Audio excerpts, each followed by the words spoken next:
se você vibra com a arma de infantaria e também é fã do lendário fuzil Parafal e do moderno fuzil IA-2, ambos fabricados no Brasil e armas tradicionais da infantaria do Exército Brasileiro, então você não pode ficar sem a camiseta Infantaria Brasil, em homenagem a todos os infantes, os soldados que têm o privilégio de poder combater vendo o medo no olhar do inimigo. O link vai estar aqui abaixo no campo de descrição. Giro rápido com as principais notícias da semana no mundo militar.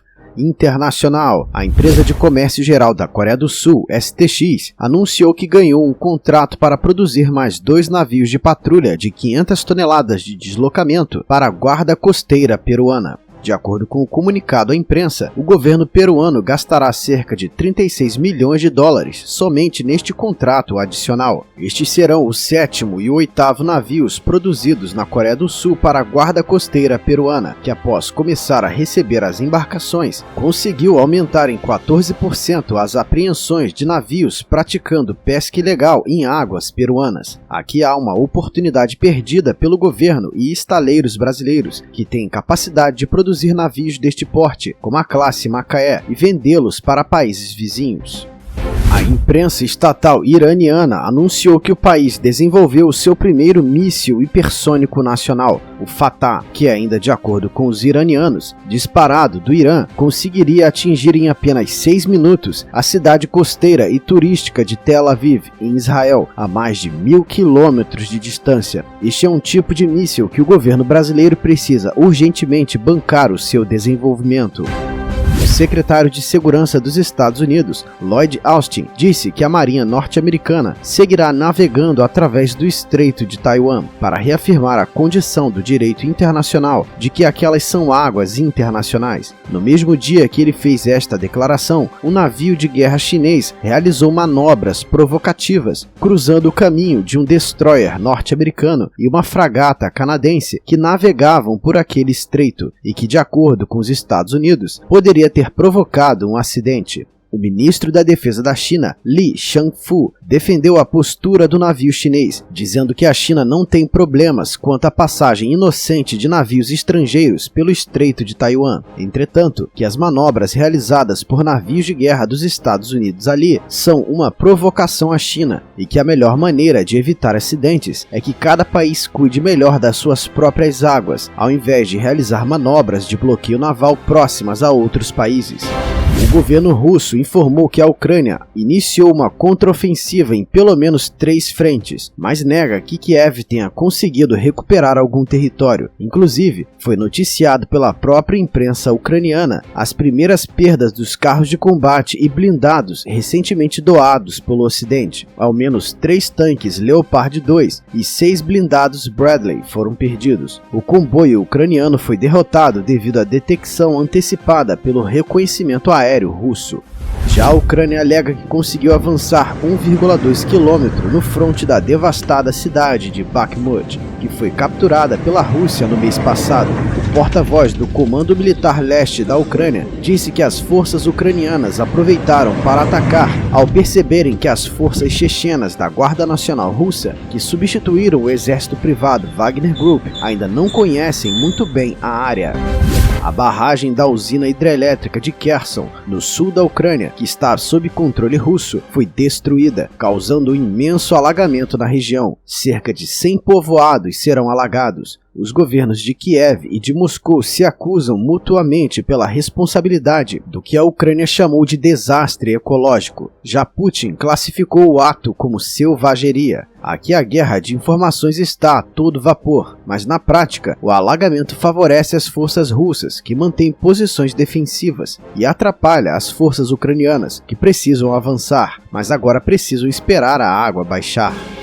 Usando canoas e coquetéis Molotov, índios atacam a 2 barcaças transportadoras de petróleo em um rio na Amazônia peruana. Uma das embarcações é de bandeira brasileira, com tripulação brasileira, e estão todos sendo mantidos reféns. As 2 embarcações estavam transportando petróleo para o Brasil. A empresa canadense PetroTal dona do petróleo, informou que há ao menos 40 mil barris de petróleo nas embarcações e a situação pode gerar um desastre ambiental nos rios amazônicos. A empresa informou também que os índios se opõem ao regulamento aprovado pelo distrito de Puinahua, na qual a companhia contribui com 2,5% de sua produção para o desenvolvimento de projetos na região.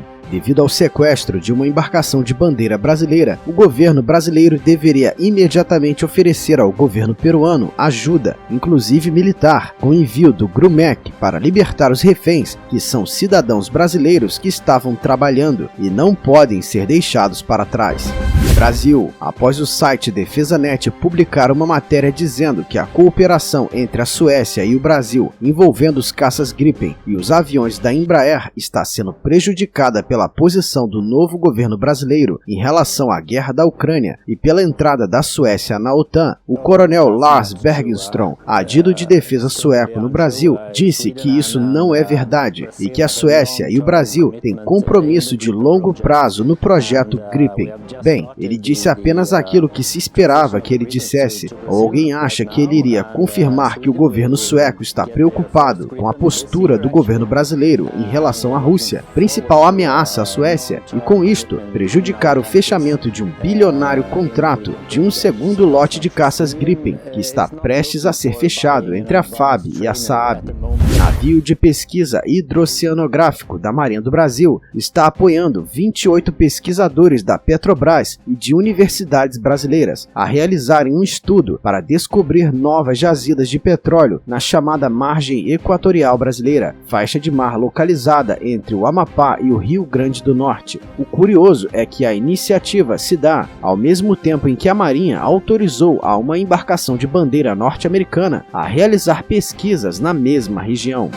Narcotraficantes do Comando Vermelho fizeram uma emboscada e atacaram com granadas e coquetéis Molotov a um blindado da Polícia Militar na comunidade do Batomush, no Rio de Janeiro. O blindado foi destruído pelas chamas. 2 policiais ficaram intoxicados com a fumaça inalada, mas a tripulação conseguiu sair ilesa e passa bem. Os criminosos fugiram para a Mata Atlântica. Ninguém foi preso. A situação no Rio já tem ações que beiram a uma guerra civil. Eu pergunto quando o comando das Forças Armadas vai classificar as facções cariocas como ameaças à segurança nacional e agirem contra elas.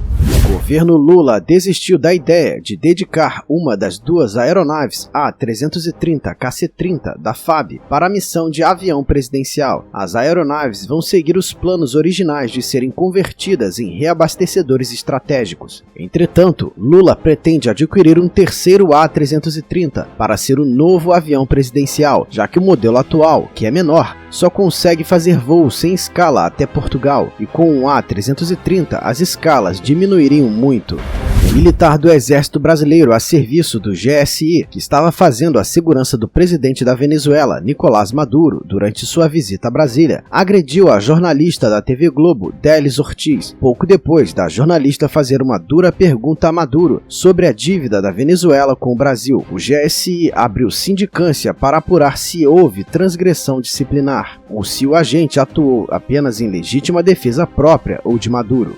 A empresa brasileira MacD realizou uma demonstração de disparo de tiro real para o Exército Brasileiro do seu sistema lançador de foguetes Armadillo no campo de instrução de Formosa durante as comemorações do Dia da Artilharia. A Força Aérea Brasileira recebeu mais uma moderna aeronave H-36 Caracal, a 13ª unidade de sua frota deste modelo, fabricada em Itajubá, Minas Gerais, pela empresa Elibras, subsidiária da empresa francesa Airbus. A nova aeronave já está nas instalações do Esquadrão Falcão, sediado em Natal. Dali, poderá cumprir missões como busca e salvamento sobre o Oceano Atlântico, além de transporte de tropas, operações especiais e resgate em áreas hostis. A FAB ainda receberá mais 2 aeronaves do modelo. É isso aí, combatentes! Comenta aqui embaixo quais foram as notícias mais relevantes da semana. E o Hope de hoje vai para o combatente Ezequias Rodrigues. Um forte abraço a todos e até a próxima missão!